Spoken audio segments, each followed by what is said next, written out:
Also remember here, the caution lights are used as a backup to the flag. The lights are in front of the flags, but they are used as a backup. So you'll see a flag at the flag station and a caution light in front of that.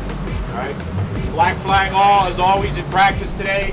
Back to the pits as quick as you can, and we'll get started again as quick as you can. Okay? I think what I'm going to do is, I think what we're going to do is let him out for the first half an hour so he's more relaxed.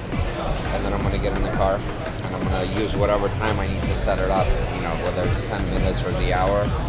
After I set up the car, I'd rather get the setup right, and then I want to let him maximize the time after that. So if I set it up within the next 20 minutes to half an hour, if we get the car right, then I'll let it back in the car. If not, I'll just keep setting it up, and then in the afternoon, he'll get back in the car and I'll just jump into it for a minute to make sure everything's right or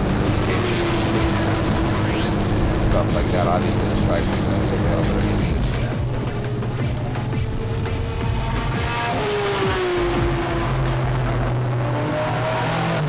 Just finished a Friday practice run, Gina and I, and it was a lot better than yesterday for me because there was a cooler temperature in the car and I got a good night's sleep.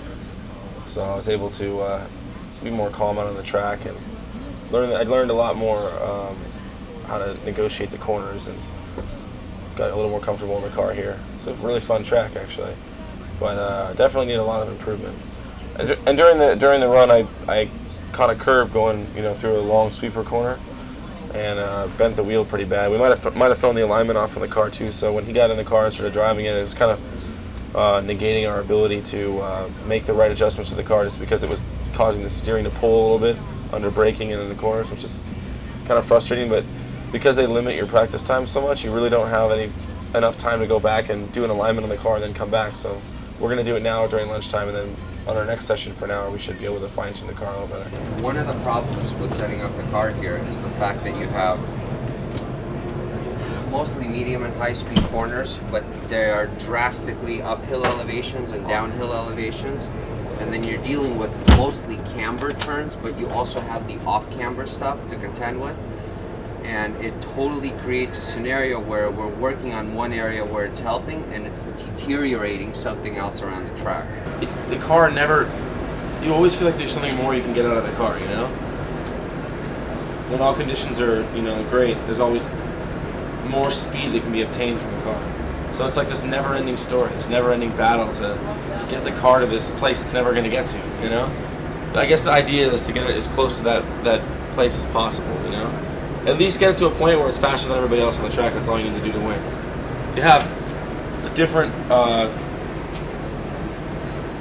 different collaboration of turns, and some turns, some ways you set up the car, it'll be beneficial in a certain group of turns, while it'll be, have negative effect in another group of turns. So you have to decide, the balance of it, like, what's going to get me around this track in the fastest lap time? Which set of corners am I going to set the car up for? Obviously, the high-speed corners are the most important because that's where the most time is made up. So, the corners you really want to concentrate on is, this part here. This is really fast to get to a really high speed down here. I think that's probably the most important part. We should be able to never lift off the gas pedal from this moment right here, when you track out here, all the way to the end of here, and should top out at 160 plus.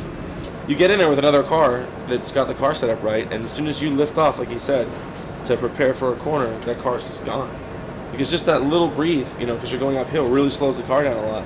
The other car keeps its momentum, and it's, there's no way to catch it unless you're faster on these corners. But that's not going to be acceptable in a race, because lap after lap after lap, people are going to keep gaining speed, and all those seconds lost are going to, adds up. It adds up big time, yeah. So our goal is to, set up the car by tomorrow, where we can achieve that, not lifting the gas pedal. And I got to work my skill level and my confidence level up to be able to do that. Because it's not easy to do that. Because you're thinking in the back of your mind, if I go off this track and hit the wall at that speed, that's gonna hurt. This fucking racing cars, dude, having a blast out here. It's ridiculous, dude. It's retarded on this track, man. It's so fast. We're hitting 160, 170 on the straightaway.